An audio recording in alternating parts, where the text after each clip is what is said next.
กำลังสิเดินทางไปทำงานพี่น้องฝนไหลแล้วฝนตกพี่น้องฝนตกโอ้สิฮอดบ่อนทำงานบ่นี่ร่มก็บ่มีเนาะนี่แหละชีวิตในเมืองใหญ่พี่น้องก็ยามมื้อเช้ามาก็เดินทางไปทำงานเนาะยามมื้อแลงมาก็กลับห้องบ่มีหยังหลายชีวิตก็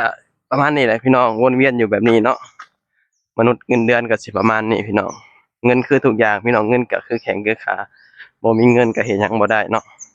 นั่นแหละก็ต้องสู้ผู้ใดก็ต้องสู้เพื่อเงินพี่น้อง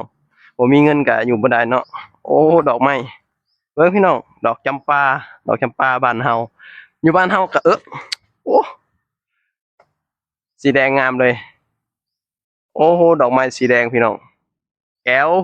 อ๋องามมาลีพี่น้องเอ้ยดอกไม้สีแดงงามมาลีสีแดงแบบสีแดงงามอะงามขนาดเลยเบิ่งอ๋อเธอเบิ่งเนี่ยเอออู้งามพี่น้องงามมาลีพูไปฝนตกมากระบอกสีหล่นพี่น้องแล่นสิเปียกเด้บ่มีลมเพื่อฮอดบ่อนทำงานเฮาก็เดินทางก็ประมาณ5นาทีพี่น้องก็แล้วแต่หยังช้าหยังไว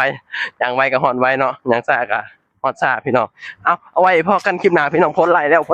ไว้พอกันคลิปหน้าบ๊ายบาย